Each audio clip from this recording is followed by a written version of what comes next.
July 12, 1943. Bay of Biscay, 200 miles west of Brest. Marine Stabs Arzt Dr. Paul Pfaffinger gripped the conning tower rail as 3 RAF Beaufighters screamed down through the afternoon haze, their cannons already spitting fire at U-441. The doctor, who had never commanded anything larger than a medical ward, watched in horror as Kapitän-Leutnant Klaus Hartmann was struck by shrapnel, blood spreading across the bridge plating. The diving klaxon never sounded. There would be no crash dive this day. In the next 30 seconds, 10 men would die, 13 would be wounded, and every officer, including Hartmann, would be incapacitated. The doctor, whose entire naval combat training consisted of treating wounds, not inflicting them, would have to navigate a crippled submarine back to port through waters swarming with enemy aircraft. Hartmann would survive his wounds, but Pfaffinger's emergency command would become one of the most extraordinary episodes of the U-boat war. The shift from hunter to hunted had taken less than 4 months. In February 1943, U-boats could still detect approaching aircraft with their METOX radar receivers and crash dive to safety with time to spare. By July 1943, death arrived without warning. The narrow window between detection and destruction, once a comfortable 2 to 3 minutes, had compressed to mere seconds. For the men of Germany's U-boat force, the time between the first cry of aircraft and the impact of depth charges had become the difference between life and death. The numbers tell a story of technological revolution. In 1942, German U-boats sank 1,094 merchant ships totaling 7.8 million tons, while losing only 87 submarines, a devastating exchange rate that brought Britain to the brink of starvation. 1 year later, everything had reversed. In May 1943 alone, the Kriegsmarine lost 41 U-boats while sinking only 34 merchant vessels. The reversal was so complete that Admiral Karl Dönitz, commander of the U-boat force, withdrew his submarines from the North Atlantic on May 24, 1943, effectively conceding defeat in the Battle of the Atlantic. What caused this catastrophic reversal? The answer lay in a technological race measured in seconds. The Type 7 U-boat, backbone of the German submarine fleet, could execute a crash dive in 20 to 30 seconds under ideal conditions, diving to 25 meters in approximately 35 seconds. But these specifications meant nothing if the submarine received no warning of approaching aircraft. The Allied introduction of centimetric radar in March 1943, completely undetectable by German equipment, eliminated that warning entirely. Suddenly, U-boat crews found themselves under attack before they knew aircraft were present. The escape mechanism that had saved hundreds of submarines became meaningless when there was no time to begin the dive at all.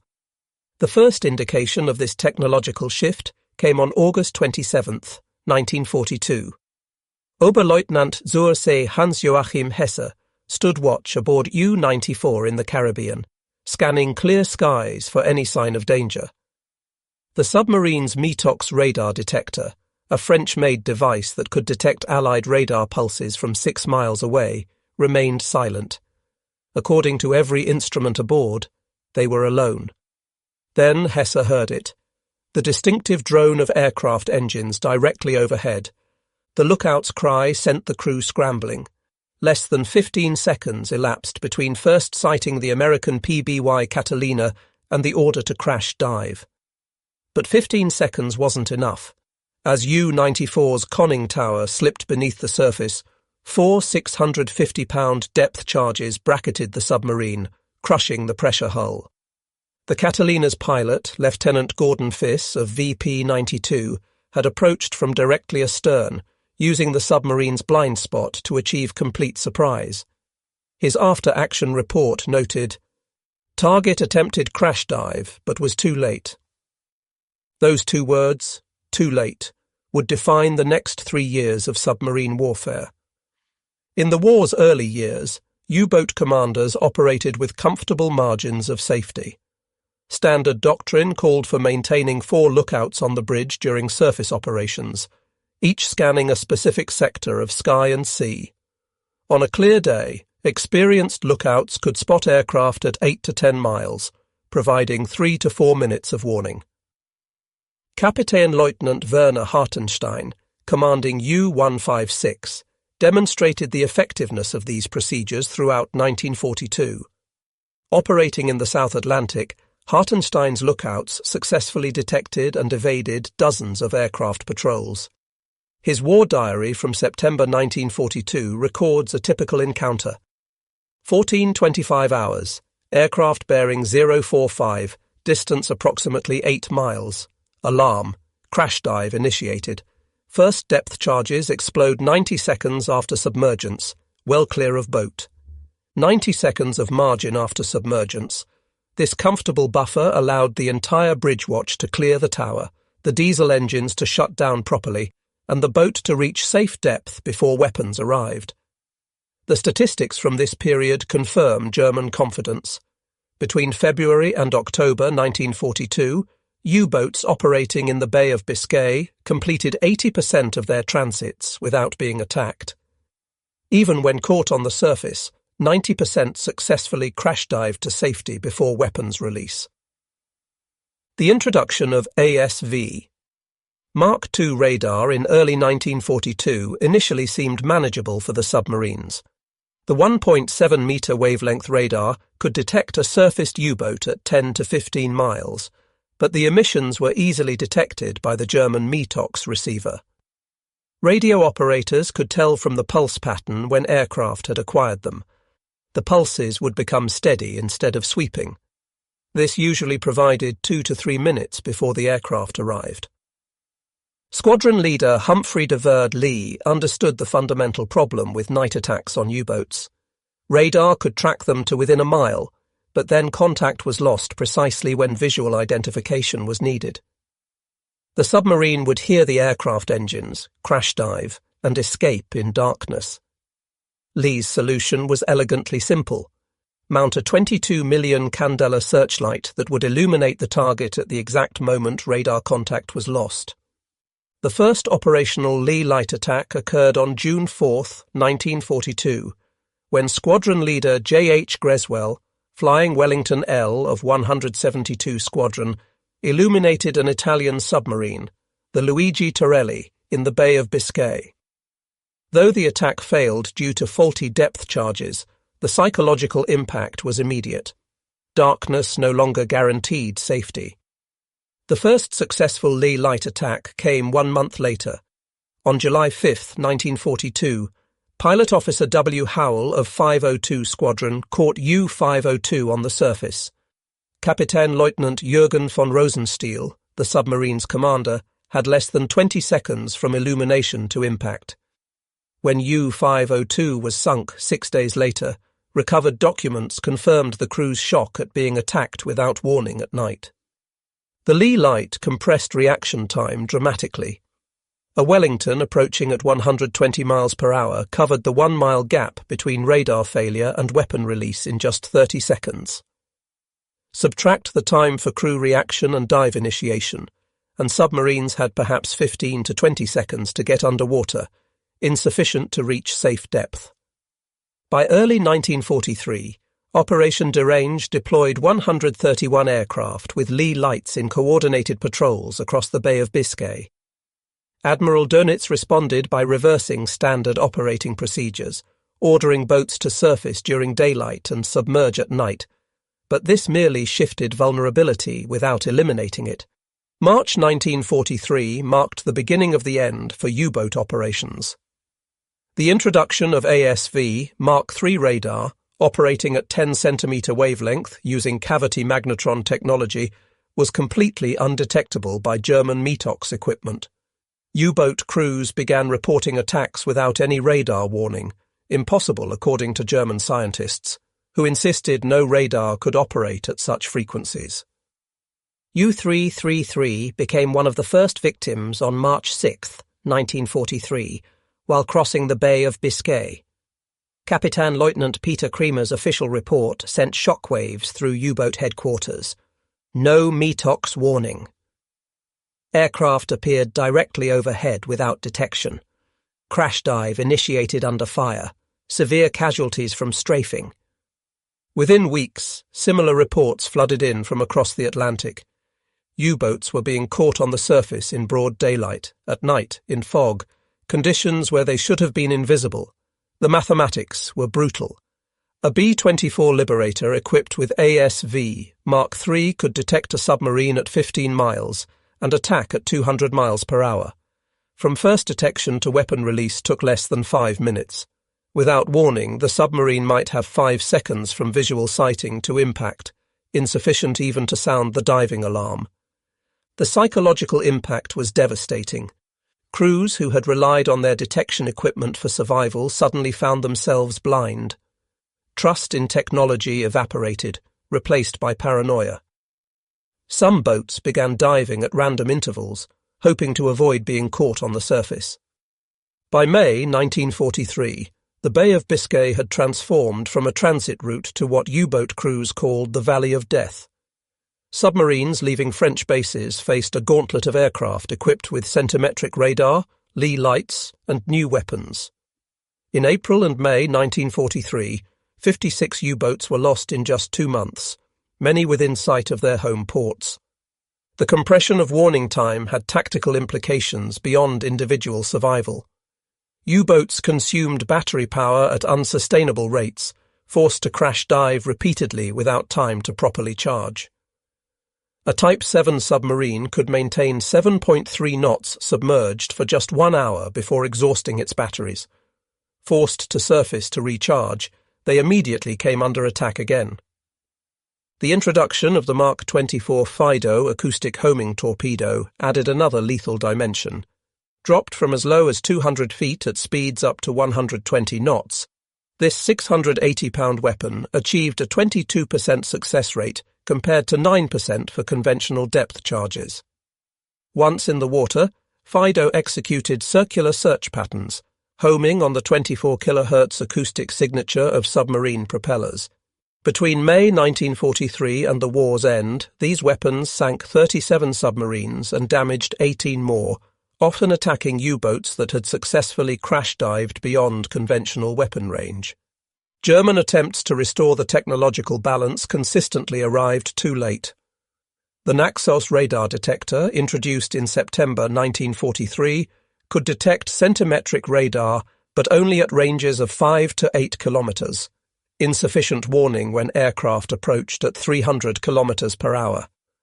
The device's delicate construction frequently failed in combat conditions. The schnorkel, adopted from captured Dutch designs and deployed operationally in early 1944, offered a partial solution by allowing submarines to run diesel engines while submerged. But this innovation came with severe limitations.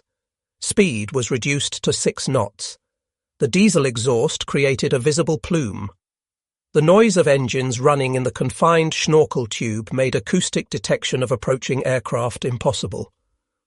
Dönitz's desperate order of April 27, 1943, for U-boats to fight it out with aircraft on the surface rather than dive proved disastrous. Selected Type 7 submarines were converted into U-flak boats with enhanced anti-aircraft armament. U-441's experience on July 12, 1943, demonstrated the futility of this approach when coordinated attacks by multiple aircraft overwhelmed submarine defences despite enhanced armament. Initially, U-boat crews refused to accept that their technological advantage had vanished. When U-333 reported being attacked without radar warning in March 1943, other commanders dismissed it as equipment failure or crew error. The German scientific establishment insisted that radar couldn't operate at wavelengths shorter than 50 centimeters. Admiral Dönitz himself initially rejected reports of undetectable radar. His war diary from April 1943 reveals skepticism about crew reports. This denial proved costly. Commanders who should have adapted tactics continued operating as if METOX provided adequate warning. U-175, U-192 and U-273 were all lost in April 1943, while their crews maintained confidence in their radar detection equipment. As losses mounted, desperate measures emerged. The order to fight aircraft on the surface represented a fundamental break with submarine doctrine. U-441's conversion to an anti-aircraft configuration added multiple cannons, but the July 12, 1943 attack demonstrated the futility when 3 Beaufighters overwhelmed the submarine's defences, leaving 10 dead and 13 wounded. By autumn 1943, even optimistic commanders accepted that the technological battle was lost. The introduction of American escort carriers meant continuous air patrol even in mid-Atlantic. Kapitän-Leutnant Wolfgang Luth, one of Germany's most successful U-boat commanders with over 200,000 tons of shipping sunk, addressed the reality in his final patrol report. "The enemy can see us when we cannot see him. He can attack without warning. Our survival now depends not on equipment, but on luck." The psychological shift was complete. U-boat crews that had once sung confidently now referred to their submarines as iron coffins. By 1944, statistical life expectancy for a U-boat crewman was 3 patrols. Of 40,000 men who served in U-boats during the war, 28,000 would die, a 70% casualty rate, the highest of any service in any nation during World War II. A Type 7 U-boat crash dive was a precisely choreographed emergency maneuver. The sequence began with the bridge watch spotting danger and initiating the alarm. The electric klaxon sent every crew member racing to diving stations. The bridge watch had to clear the conning tower in less than 12 seconds, sliding down the ladder in specific order. Control room operators opened main ballast tank vents while simultaneously flooding the negative tank, a 70-ton auxiliary tank forward. The bow planes went to maximum down angle, 30 degrees. All available men ran forward to add weight to the bow. The entire evolution required split-second timing. Too steep an angle and battery acid would spill, creating chlorine gas. Too shallow and depth charges would destroy them. American patrol aircraft exploited every vulnerability in this process. The ASV Mark III radar operated at 9.1 GHz frequency with a wavelength of 3.2 centimeters, completely invisible to German detection equipment. The radar could detect a surfaced submarine at 15 miles in calm seas. The Leigh Light produced 50 million candle power, automatically triggered when radar range decreased to 1 mile. This combination gave submarines less than 25 seconds from illumination to impact. The attack on U-758 on June 8, 1943, demonstrated the new reality. After reporting convoy GUS-9's position south of the Azores, the submarine came under attack from USS Bogue's air group. The submarine remained on the surface for over 30 minutes under continuous attack, with crew members manning anti-aircraft guns, while others prepared for emergency dive. Only when overwhelming force arrived did U-758 successfully crash dive. 7 wounded crew members forced the boat's return to base. On October 20, 1943, U-256 came under attack from aircraft from USS Block Island. After an unsuccessful crash dive attempt, Kapitän-Leutnant Wilhelm Brauel was killed and several crew members wounded. The submarine's war diary recorded the crew's shock at being caught without warning, despite functioning detection equipment. The mutual destruction of U-571 and an Australian Sunderland on January 28, 1944, illustrated the compressed time frame. Flight Lieutenant R.D. Lucas detected U-571 on radar at 12 miles. Achieving complete surprise by approaching through cloud cover, Lucas emerged at just 800 yards distance, giving U-571 exactly 18 seconds before weapon release. As the submarine's conning tower disappeared, the Sunderland's port wing struck the submarine's jumping wire. Both vessels were lost with heavy casualties, 52 from U-571 and 11 from the Sunderland's crew. The decisive moment came during Black May 1943, when the U-boat force lost 41 submarines in a single month. The battle around convoy ONS-5 demonstrated the impossibility of successful operations. 17 U-boats attacked the convoy between May 4th and 6th. 6 were sunk, 11 were damaged, and not a single merchant ship was lost. The statistics from this battle revealed complete reversal: average warning time before air attack, 8 seconds. Percentage of successful crash dives when attacked, 31%. U-boats able to execute successful torpedo attacks, 0. Admiral Dönitz's diary entry for May 24, 1943, conceded defeat. The enemy's new location devices and weapons have torn our sole offensive weapon from our hands. The submarine war must be withdrawn until new weapons restore the balance. U-boat operations after May 1943 became exercises in survival rather than offensive action. Boats remained submerged for up to 20 hours daily, surfacing only briefly to ventilate and charge batteries. Even these brief surface periods invited immediate attack. The introduction of the schnorkel in 1944 eliminated the need for full surface operations, but created new vulnerabilities.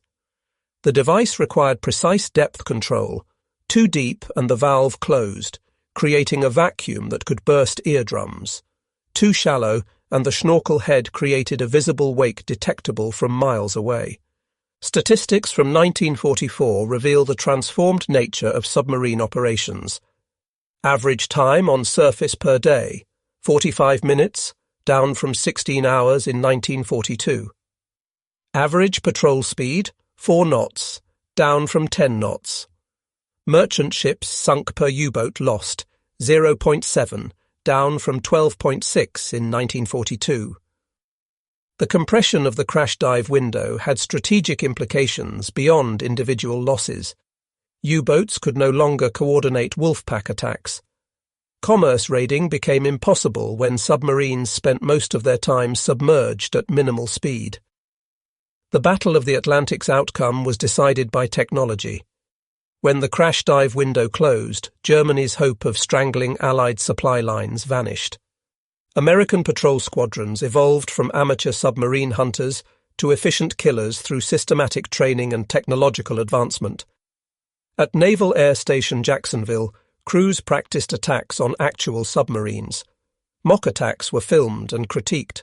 Crews taking more than 35 seconds from sighting to weapon release failed and repeated the exercise. By late 1943, American aircraft achieved 1 U-boat kill for every 40 attack sorties, compared to 1 per 200 sorties in 1942. The introduction of escort carriers brought aircraft to mid-ocean. USS Bogue's Air Group sank 13 U-boats in 2 years. These small carriers proved that air power could be projected anywhere in the Atlantic. Lieutenant Commander Robert Hopgood, who helped establish American anti-submarine doctrine, described the evolution. We learned to think in seconds, not minutes. Every procedure was refined to shave time. We knew the Germans needed at least 20 seconds to crash dive. Our job was to deny them those seconds. VPB 110 became the first American squadron to employ Leigh Lights on January 10, 1945. They perfected the false engine technique, throttling back during approach to create the illusion of distance, then suddenly increasing power for the final attack run. This psychological warfare proved effective against already traumatized U-boat crews. Ultra-intelligence from Enigma decryption fundamentally altered U-boat survival mathematics. The initial breakthrough reading the Dolphin cipher in June 1941 was temporarily lost when the 4-rotor Shark cipher was introduced in February 1942. However, in October 1942, Lieutenant Francis Fasson and able seaman Colin Grazier from HMS Petard boarded the sinking U-559 to recover codebooks. Both men drowned when the submarine suddenly sank, but their sacrifice restored Allied code-breaking capability by December 1942. The statistics reveal Ultra's impact: U-boats intercepted while transiting to patrol areas, 73% with Ultra versus 21% without.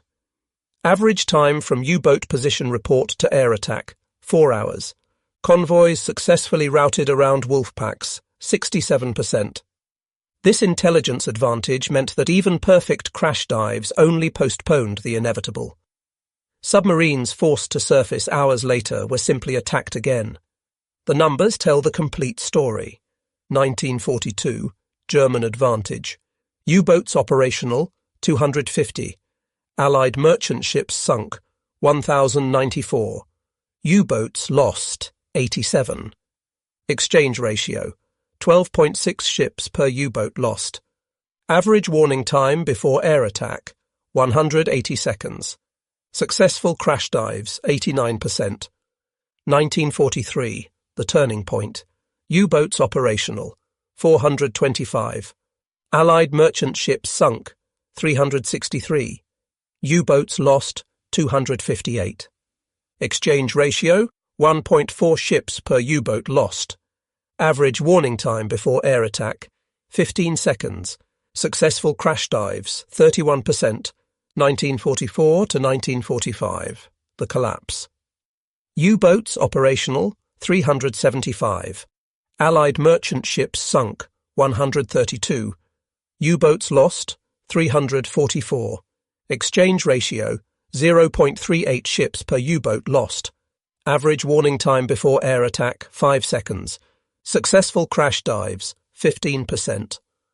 Of 1,162 U-boats commissioned during the war, 785 were destroyed, a loss rate of 67.5%.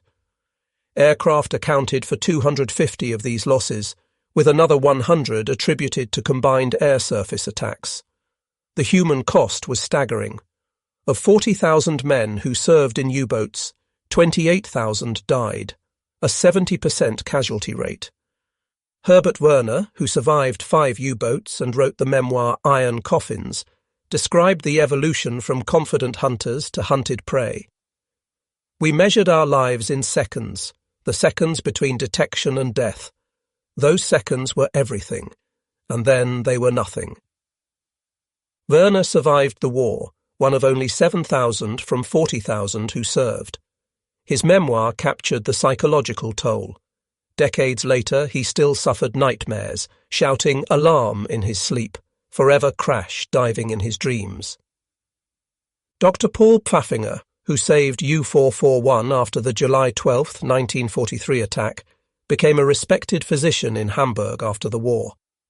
In a 1976 interview, he reflected, "I saved more lives in those 31 hours getting the boat home than in my entire medical career. We had perhaps 5 seconds warning when those Beaufighters attacked, 5 seconds between life and death." At a 1985 reunion of U-boat veterans in Munich, survivors discussed their experiences. Reinhard Hardigan, who had commanded U-123 during successful operations off the American coast, reflected, "We went from being hunters to hunted in months. The technology that had protected us, the ability to disappear in seconds, was taken away. When those seconds were gone, we were simply targets." The U-boat experience offers critical lessons for contemporary warfare. Current military systems depend on technological margins as narrow as those crucial seconds. The lesson remains constant. Technological advantages are temporary. Any system dependent on a narrow time margin for survival is inherently vulnerable. Military planners study the U-boat collapse as a case study in technological disruption. Today's stealth aircraft, cyber weapons, and submarine systems face the same fundamental vulnerability. The advantage they provide exists only until an effective counter is developed. The last Type 7 U-boat, U-995, sits as a memorial at Le Beau Naval Memorial near Kiel. Visitors can walk through the cramped compartments where men once counted seconds between life and death. A plaque near the conning tower reads, "In memory of the 28,000 German submariners who perished at sea." The story of the German U-boat's crash dive window represents one of history's clearest examples of technology determining warfare's outcome. Between 1942 and 1943, Allied innovations compressed German reaction time from comfortable minutes to desperate seconds to nothing at all. When centimetric radar eliminated warning entirely in March 1943, the U-boat force ceased to exist as an effective weapon. The human stories within this technological revolution illuminate the cost of modern warfare. Dr. Paul Pfaffinger navigating a shattered submarine home after assuming emergency command, crews manning anti-aircraft guns knowing they couldn't win, the mutual destruction of U-571 and its attacker. These moments reveal how technology transformed individual courage into statistical inevitability. The strategic implications extended far beyond individual encounters. When the escape window closed, it took with it Germany's only hope of strangling Allied supply lines. The Battle of the Atlantic, which Churchill called the dominating factor throughout the war, was decided not by seamanship or courage, but by the compression of time through technological advancement. The U-boats entered the war with a reliable escape mechanism, the crash dive that could save them from aerial attack. This tactical advantage shaped German naval strategy, enabling wolfpack tactics that nearly brought Britain to starvation. But the same scientific progress that had given submarines their underwater refuge took it away through radar, sonar buoys, and acoustic torpedoes. For the men who lived through this technological revolution, those disappearing seconds defined everything. They had trusted their lives to a narrow margin of time and watched that margin vanish. In 1942, they had minutes of warning. By mid-1943, they had seconds. By 1944, they had nothing. The Battle of the Atlantic was won in laboratories and factories as much as on the ocean. British scientists who developed centimetric radar, American workers who built thousands of patrol aircraft, Allied intelligence officers who broke German codes, they collectively eliminated the U-boat's escape window. Their victory was methodical, not dramatic, technological, not heroic. Yet within this technological struggle, humanity persisted. American air crews dropping life rafts to German survivors, U-boat crews remaining at their posts despite overwhelming odds, the mutual respect between enemies. These glimpses of human dignity amid mechanized slaughter remind us that even technological warfare cannot completely dehumanize combat. The U-boat force that entered the war as Germany's elite naval unit, confident in their ability to disappear beneath the waves, ended it as a shattered remnant. Of the young men who sailed from French ports singing of victory, 7 in 10 would never return. They died because technology stole the seconds they needed to survive. Modern nuclear submarines never surface, making the crash dive obsolete. Yet they face their own technological vulnerabilities: satellite surveillance, underwater sensor networks, autonomous vehicles, that may one day compress their survival margins just as radar and aircraft compressed those of their predecessors. The ghosts of U-boat crews who died believing they had seconds to spare serve as warning to all who place faith in technological advantages. In the brutal arithmetic of technological warfare, yesterday's safety margin is today's vulnerability, and today's decisive advantage is tomorrow's fatal weakness. The final irony is stark. The most successful submarine force in history was destroyed not by superior seamanship or courage, but by the elimination of less than a minute of warning time. Those seconds, counted desperately by lookouts, measured precisely by engineers, lost irrevocably to technology, determined the fate of nations. The story of the 45-second crash dive reminds us that in warfare, as in life, nothing is permanent except change itself. The German submarine force learned this lesson at terrible cost.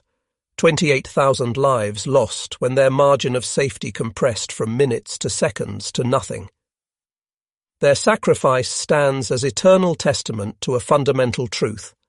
In the realm of military technology, the seconds you count on today will not save you tomorrow.